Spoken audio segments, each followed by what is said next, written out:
अस्सलाम वालेकुम। क्या हाल चाल, उम्मीद करते हैं कि आप खैरियत से होंगे। मर्द दुआ है कि आप हमेशा खुश रहें, इख्तियार मुस्कुराते रहें और इसी तरह हमें अपना प्यार दिखाते रहें। बिल्कुल जी, मेरा नाम मोहम्मद यूसुफ। मैं तारिक महमूद। मैं मोहम्मद। तो आज हम जिस वीडियो पे रिएक्ट करने जा रहे हैं, वीडियो का टाइटल है हिंदी में तो भाई इट्स जियोपॉलिटिक्स।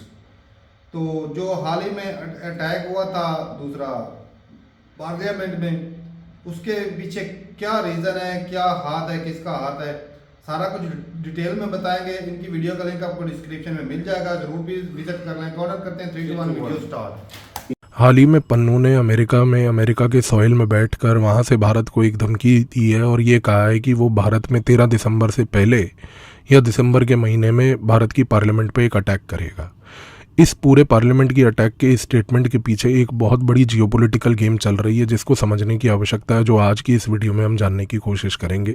और आप इस चीज़ को जान के सरप्राइज हो जाएंगे कि इस जियोपॉलिटिक्स के पीछे रशिया, सऊदी अरेबिया, ईरान जैसे देश भी इन्वॉल्व हैं, जो पन्नू की स्टेटमेंट्स इंस्पायर कर रहे हैं इस प्रकार की।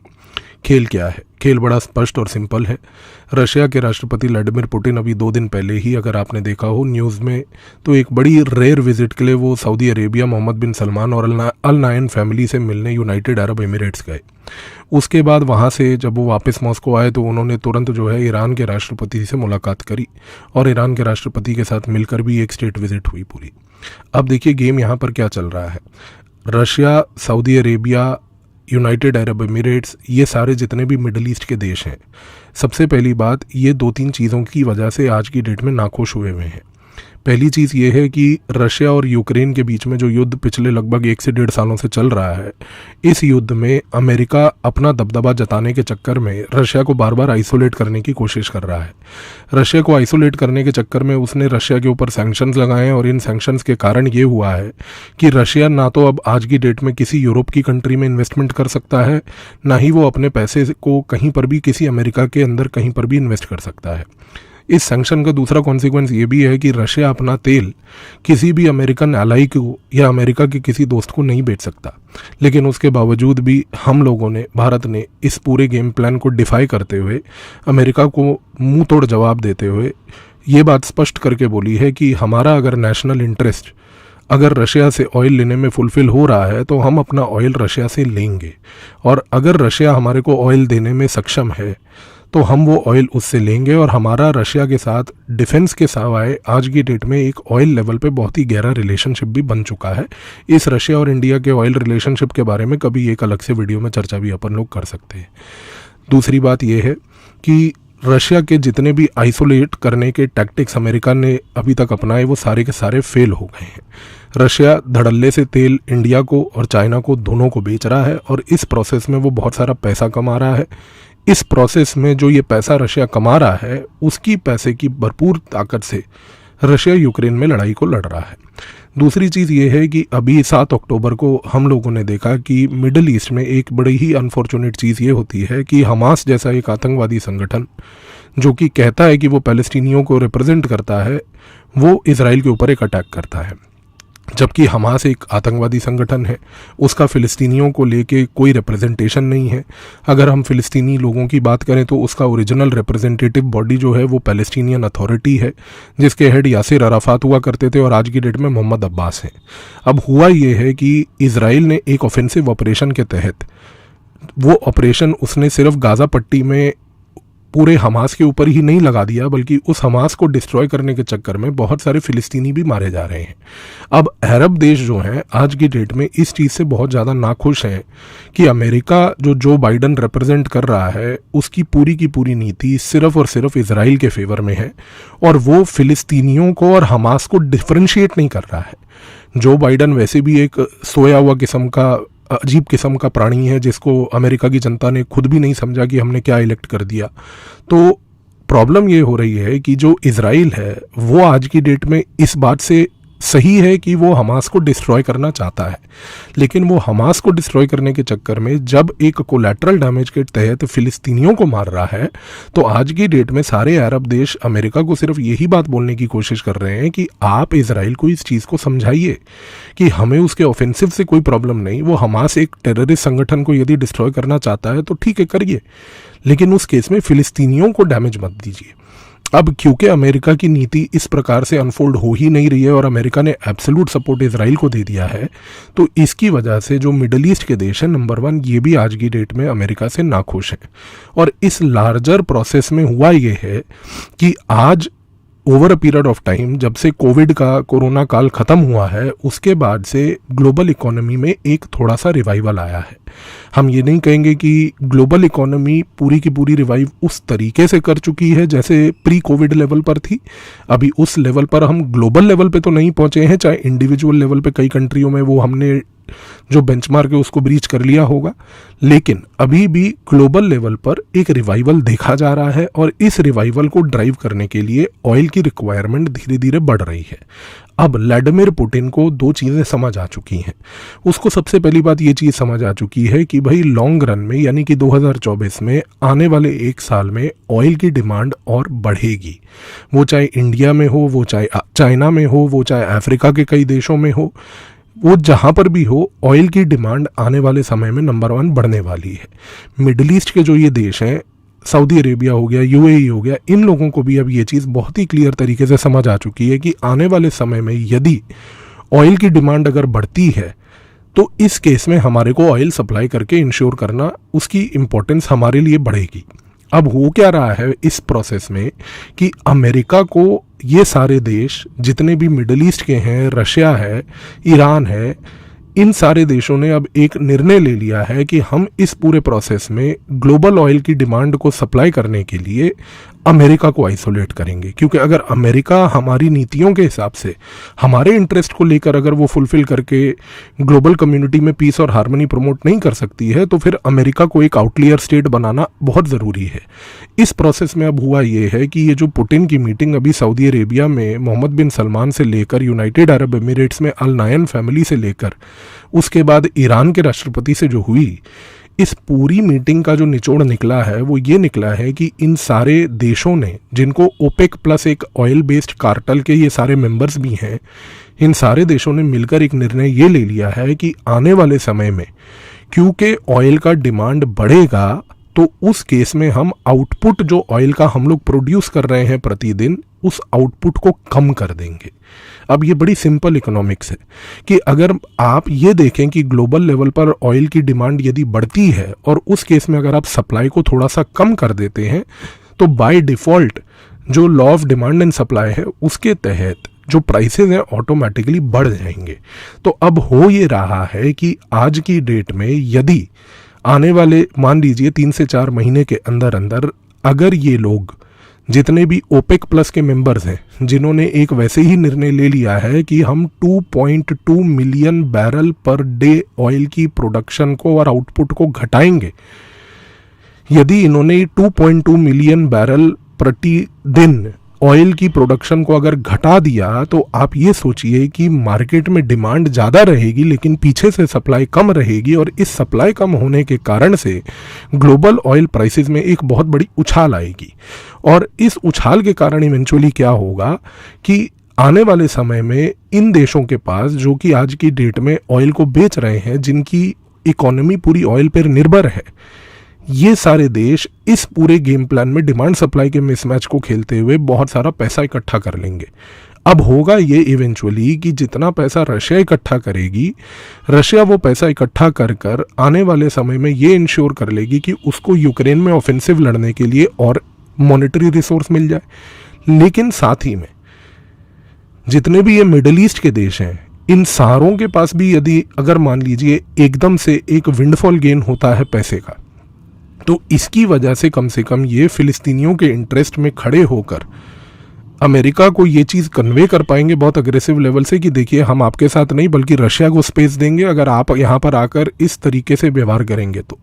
अब अमेरिका 2-3 चीज़ों से नाखुश है। सबसे पहला तो अमेरिका इस चीज़ से नाखुश है कि इस पूरे प्रोसेस में जब से उसने रशिया को आइसोलेट करने की एक मुहिम चलाई है यूक्रेन के युद्ध से, तब से भारत रशिया से एंगेजमेंट और डीपन ही कर चुका है। और वो डीपन इस प्रकार की हो गई है कि आज की डेट में रशिया और भारत के बीच में ऑयल ट्रेड और ज़्यादा हो गया है। और हम लोगों ने तो ये रशिया को बात पहले ही कम्युनिकेट कर दी है कि भाई हमारा नेशनल इंटरेस्ट आपसे ही फुलफिल होता है विद रिस्पेक्ट टू ऑयल।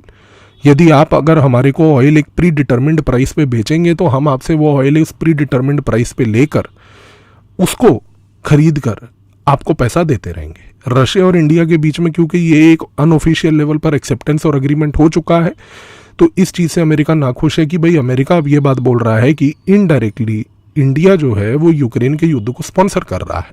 लेकिन रियलिटी ये है कि जितना तेल हम खरीद फरोख्त रहे हैं वो एक फ्रैक्शन है विज़ाविज़ जो यूरोप के देश आज की डेट में सैंक्शन के बावजूद भी रशिया से तेल खरीद रहे हैं। और हम लोगों ने अमेरिका को ये चीज़ बहुत स्पष्ट तरीके से क्लैरिफाई कर दी है कि हमारा प्रोपोर्शन ऑफ बाइंग ऑयल जो रशिया से है वो इतना कम है कि अगर आप ये बात बोलें कि हम लोग यूक्रेन के युद्ध को फाइनेंस कर रहे हैं तो वो तो रियलिटी में आपका खेल है, क्योंकि आपके यूरोप के साथी जो हैं वो आज की डेट में नंबर 1 ज़्यादा तेल खरीद फरोख्त कर रहे हैं रशिया से। इसी चीज़ को काउंटर करने के लिए 2 महीने पहले एक न्यूज़ आइटम आया था, अब आप उसको कनेक्ट करेंगे तो समझ पाएंगे कि क्यों इंडिया के इस गेम प्लान को काउंटर करने के लिए अमेरिका ने पाकिस्तान को ये बोला था कि आप इलीगली आर्म्स को प्रोवाइड कीजिए यूक्रेन को।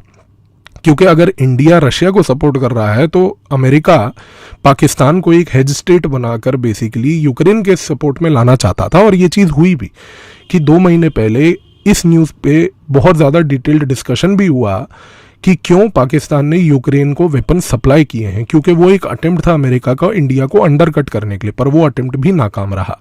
अब दूसरी चीज़ सबसे बड़ी यहाँ पर ये है कि आज की डेट में बहुत सारी रशियन कंपनीज जिनके ऊपर पाबंदी लगी हुई है यूरोप में और यूएस में इन्वेस्टमेंट करने की, यदि कल को वो ज़्यादा तेल को एक हायर दाम पे बेचकर पैसा कमा लेंगी तो उस केस में ये होगा कि जितना भी पैसा है वो सारा का सारा पैसा अब रशिया की कंपनियां मिडल ईस्ट में ला रही हैं।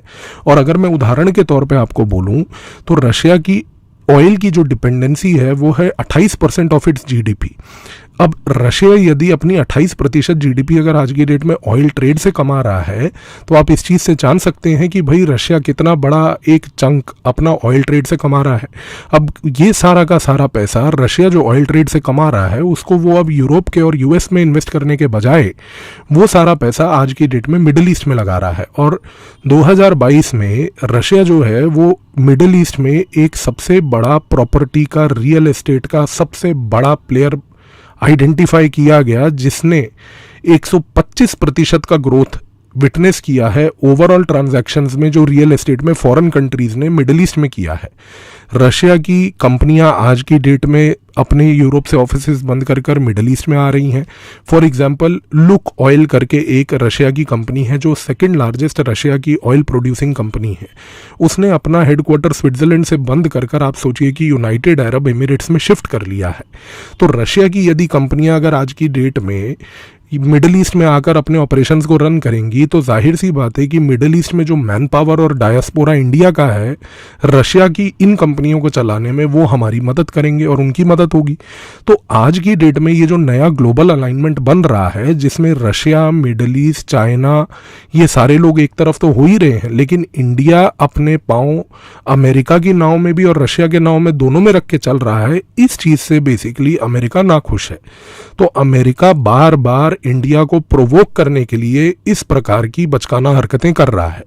2 महीने पहले जैसा कि मैंने आपको बताया कि उसने पाकिस्तान का प्रयोग करके इंडिया को एक काउंटर करने की कोशिश करी कि पाकिस्तान के थ्रू उसने यूक्रेन में वेपन्स भिजवाए, जिसका अल्टीरियर ऑब्जेक्टिव ये था कि इंडिया क्योंकि रशिया से तेल खरीद रहा है तो वो तेल का पैसा जो है इवेंचुअली वेपन्स के लिए प्रयोग होगा, तो उस केस में पाकिस्तान को प्रयोग किया जाए काउंटर करने के लिए। पर वो चीज़ क्योंकि नाकाम रही, फेल हुई, इसके बाद अमेरिका को अब पिछले 2-2.5 महीनों से ये चीज़ समझ आ गई है कि पाकिस्तान की तो कोई हैसियत और औकात बची नहीं है, तो वो कनाडा के साथ मिलकर जो है अब ये खालिस्तान के पूरे इशू को प्रॉप अप कर रहा है। तो पहले वो निज्जर का पूरा कनाडा के साथ जो पूरा बवाल मचा, जैसे ही वो ख़त्म हुआ, अब आज की डेट में अमेरिका ने पन्नू से ये स्टेटमेंट दिलवाने चालू कर दिए हैं। तो अमेरिका की ओर से ये जितने भी स्टेटमेंट पन्नू दे रहा है, ये पन्नू के शब्द हैं, पर ये पन्नू सिर्फ बोल ही रहा है, इन शब्दों को लिख पीछे से अमेरिका रहा है, क्योंकि अमेरिका आज की डेट में इन शब्दों से प्रोवोक कर रहा है भारत को कि आप अपने दोनों पांव दो नाव में रखने के बजाय एक ही नाव में रखें। लेकिन हम इस चीज़ से बिल्कुल क्लियर हैं कि हम उन देशों से इंगेज करेंगे जो हमारे देश नेशनल इंटरेस्ट को फुलफिल करने में हमारी मदद करते हैं। तो पन्नू के इस प्रकार की बचकाना हरकतें और स्टेटमेंट को ज़्यादा सीरियसली लेने की आवश्यकता नहीं है। पन्नू कुछ नहीं कर पाएगा। CIA का पाला हुआ एक वो पेरोल पे उसके बंदा है। वो सारी स्टेटमेंट जो है आज की डेट में सिर्फ अमेरिका के कहने पे दे रहा है, और जब अमेरिका को इंडिया की आर्म ट्विस्टिंग करनी होगी वो ये प्रकार की हरकतें पन्नू जैसे लोगों के थ्रू या कनाडा में निज्जर जैसे इश्यूज़ को उठा के वो करवाता रहेगा। तो आई होप अब आपको ये चीज़ें लार्जर कॉन्टेक्स्ट में क्लियर हो गई होंगी। धन्यवाद। ये वीडियो खत्म हो गई भाई, बड़ी इंटरेस्टिंग थी वीडियो। बहुत सारी ऐसी चीज़ें थी जो हमारी समझ में नहीं थी, लेकिन बहुत सारी चीज़ें जो हमें ऑलरेडी पता भी थी, क्योंकि आए दिन हम रोज़ वीडियोस देखते हैं, कुछ ना कुछ सीखते भी हैं जी। तो देखा जाए तो जो मिडिल ईस्ट के कंट्री है ना, अरब कंट्री जो खास तौर पे कंप्यूटर का जो दौरे हो रहे हैं और जिस तरह से उनका स्वागत किया गया वो दिख रहा था। दुबई का हमने सऊदी अरब की वीडियो नहीं देखी। बिल्कुल वही, हाँ देखी है। सऊदी अरब में जो गए हैं, हाँ बिल्कुल देखिए। ईरान, सऊदी अरब, दुबई में क्यों चक्कर लगा रहे हैं? वो इसलिए लगा रहे हैं कि साफ ज़रा भाई जी, रशिया जो फ़लस्तीन में जो जंग हो रही है, इजराइल और फ़लस्तीन की जो जंग हो रही है, उसमें अमेरिका ने तो भाई साहब हर जगह पे, हर मंच पे सीधा इजराइल को सपोर्ट किया है, नजर आ रहा है। उसने जो सारे कंट्री अलग देख लेंगे, 110-20 कंट्री ने तो उसके खिलाफ वोट किया है कि जंग रुकनी चाहिए ये हो, लेकिन फिर भी ये 10 कंट्री में आ जाता है अमेरिका, इजराइल, कुछ और 10 को मारो गोली, ये सिर्फ एक अमेरिका ही नहीं चाहता कि ये जंग बंद हो।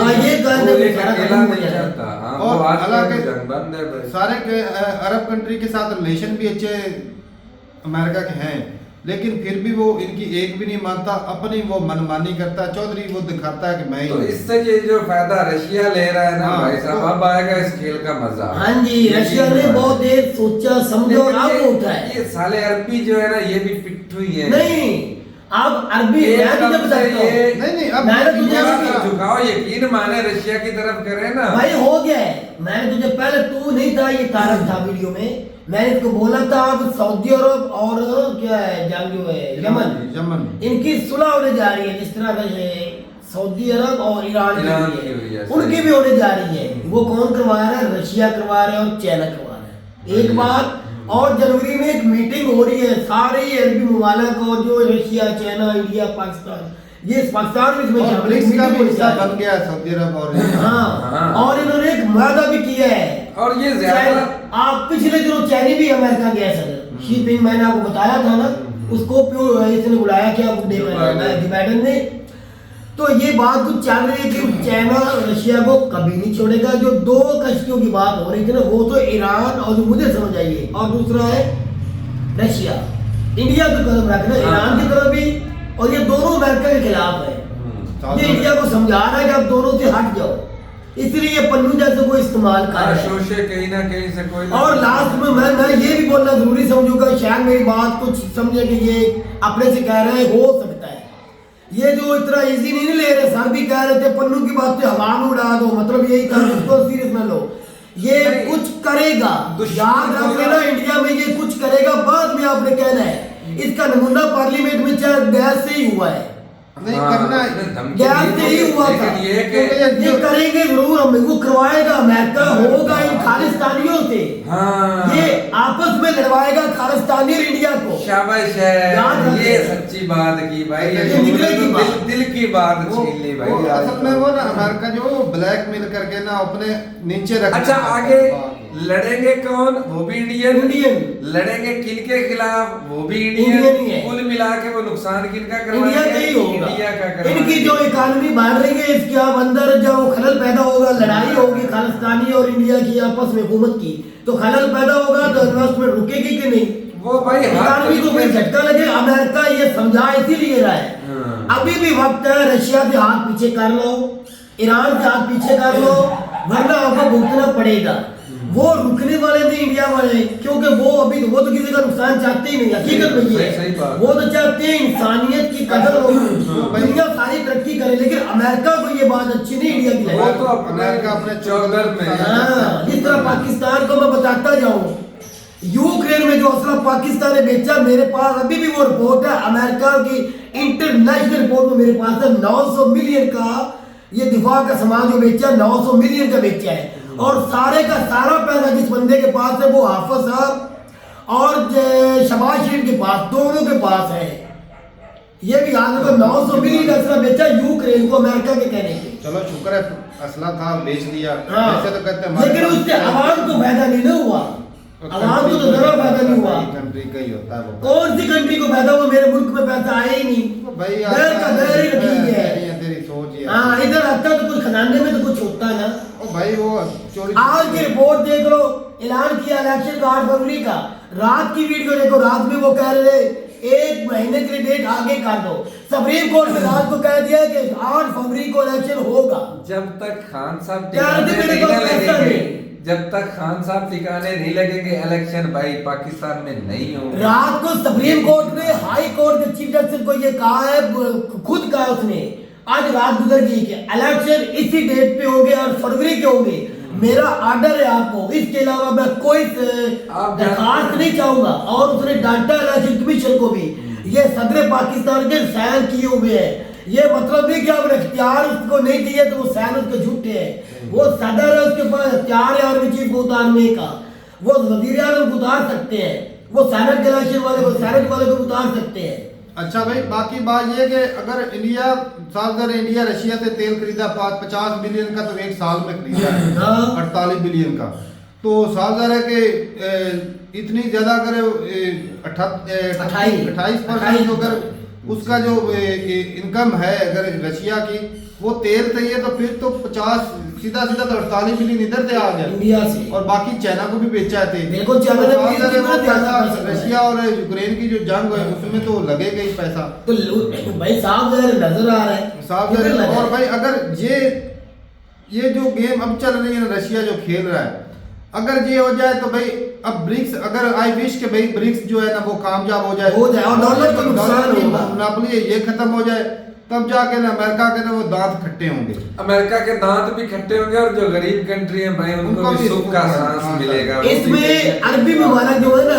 उनका टिके रहना जरूरी है, इंडिया पीछे नहीं हटेगा, ये भी याद तेल रखना। की जो प्रोडक्शन है वो सही कम बात। करेंगे ना, सावधान है आलमी मार्केट में फर्क तो पड़ेगा ही तेल को, हमें भी फर्क पड़ेगा भाई, सावधान है हमें भी तेल महंगा पड़ेगा, लेकिन कोई नहीं, अगर इससे अमेरिका को सबक दिया जा सकता है तो भाई तो हम महंगा ले सकते तो हैं। हम भाई साहब हाँ। तैयार हैं इस कुर्बानी के लिए। इसमें एक तारीख जो मीटिंग, इसमें 2 कंट्री है, मैं 2 कंट्री, वो है दुबई और सऊदी अरब। इंडिया इससे पीछे नहीं हटेगा, इन दोनों के पास इसीलिए ही चल के प्यूटन गए हैं, सही। उनके साथ मुआहदा करके आप पीछे नहीं हटना। और रशियन कंपनी ने यूरोपियन कंट्री से निकाल के पैसा वो इस तरफ लगा दिया है। भाई उन्होंने कहीं से तो पैसा कमाना सही है, बात। अपनी इकोनॉमी जो नीचे जा रही है उसको रोकना तो तो है। बाकी भाई अमेरिका के साथ रिलेशन है इंडिया के अच्छे हैं, अमेरिका को इंडिया को पता है कि अमेरिका को जरूरत है इंडिया की, लेकिन इंडिया जो है ना वो इस्तेमाल होना चाहता है, लेकिन अमेरिका की मर्जी से नहीं हाँ, कि वो सारा अपने ही फायदा उठाए, हमें फायदा ना दे। इसीलिए तो इंडिया आगे चल चाहता रहा है कि है। भाई साहब मैं पूरी दुनिया से फायदा लूंगा तब तुम्हारा साथ दूंगा। लेकिन अमेरिका को वो बारे में नहीं है। हाँ, तो अमेरिका को वो अमेरिका चाहता है कि ये मैं ब्लैकमेल करूं, इसको अपने मर्जी से घुमाऊं। जैसे दाम में चाहो जो मर्जी करो। ये जी हुजूरी कराना चाहता है, इंडिया बराबरी में चाहता है। हाँ, जिस कि तरह मैं अगर फिल्म अमेरिका के साथ नहीं वो चलूं तो कहता बराबरी है, के साथ चलूं। इस तरह फिल्म में नहीं सेंधव कहता है तू कहे तो मैं भौंकूं, हाँ। तू कहे तो मैं ये करूं, काटूं। काटूं। इस तरह से इंडिया नहीं करने वाला, इंडिया अपनी मर्जी ये करेगा। पाकिस्तान नहीं है। हाँ, ये इंडिया अपनी मर्जी मनवाएगा अमेरिका से। यहाँ के लीडर जो अपनी कमीशन ले लेते हैं और वो जो मर्जी करते कंट्री हैं। को तो भाई इंडिया अगर स्ट्रॉन्ग रहा है, इंडिया ने न्यूट्रल रहा है, तो आज इंडिया की इकोनॉमी भी देख, इज्जत भी दुनिया में देख ले। कोई शक नहीं, कोई शक तो ठीक है भाई, अपनी रूट बताइएगा कमेंट सेक्शन में। वो ना पहले भी एक सर्वे हो चुका है कि इंडियन से पूछा गया कि आपके लिए सबसे बड़ा थ्रेट कौन सा कंट्री है, तो मोस्टली जो इंडियन है उन्होंने सबसे बड़ा थ्रेट जो है ना अमेरिका को ही बताया, और तो इंडियन है लोग इसमें ने वो उसको अच्छी तरह समझते हैं। पाकिस्तान को कोई बोल ही नहीं सकता, पूरी इसके पास दुनिया तो है के ही लिए, कुछ सिर्फ नहीं। इंडियन के लिए नहीं पूरी दुनिया के लिए अगर खतरा अमेरिका ही है। थ्रेट है बस। अब देखो ये कुदरती वसाइल जो अल्लाह ने दे रखे हैं, ये जो तेल है वो जंगों में जाया हो रहा है, तेल से होने वाली बिल्कुल। कमाई बजाय इंसानियत की खिदमत पर लगती वो जंगों में लगा दिया। असला बरूद, क्योंकि असला बरूद वो बेचते हैं, अमेरिका का बिकता है। दिखते हैं। तो इंसानियत को भाई उनसे खतरा है। तो ठीक है भाई, अपनी राय जरूर बताइएगा कमेंट सेक्शन में। अगर ये अमेरिका को कंट्रोल कैसे किया जा सकता है? साहब जरा इंडिया एक आध कंट्री से तो होने से रहा, इंडिया की इकट्ठे होकर मारेंगे। इंडिया की मजबूरी है, जो ये आप- इंडिया की मजबूरी है कि भाई उसको चाहिए अपनी इकोनॉमी स्ट्रांग करना, हाँ। और इकोनॉमी स्ट्रांग सिर्फ और सिर्फ अमेरिका की वजह से ही हो सकती है, सीधी बात भाई। यहाँ क्योंकि वहां पर भाई साहब पैसा है, डॉलर है, यूरोपियन कंट्री है, वहां पर भी पैसा डॉलर है, उधर से कमाई होती है। तो वहां से इंडिया के जो मेन थ्रेट है ना वो है, जंग अगर किसी से लगेगी तो वो चाइना से फिलहाल। चाइना लड़ेगा नहीं, चाइना भाई साहब पक्की बात है, वो नहीं लड़ेगा। पैसे से तगड़ा है। इंडिया जो है आर्मी तगड़ी है, पॉपुलेशन भी है, वैसे भी स्ट्रॉन्ग कंट्री है, लेकिन कमी किसकी आ जाती है? बजट की आ जाती है। चाइना के पास पैसे बहुत है। तो चाइना की बराबर आने के लिए अमेरिका की इसको जरूरत तू है। लिख ले, चाइना इंडिया के साथ आप जंग कोई भी नहीं करे, नहीं कर ना भाई, नहीं हम करेगा। चाहते हैं कि जंग ना हो। और ऊपर से ये भी 24 में अमेरिका का भी इलेक्शन आ गया, उसमें ट्रंप लीड करता हुआ नजर आ रहा है दोबारा। चलो देखते हैं ये क्या भी याद होता है। रखना। ट्रम्प तो वैसे भी पाकिस्तान के खिलाफ है। इंडिया का तो साथ है ना, इंडिया में कितना विजिट किए थे। तो ठीक है भाई, अपनी राय जरूर बताइएगा कमेंट सेक्शन में। मिलते नहीं वीडियो के साथ, तब तक के लिए इजाजत दें। अल्लाह हाफिज।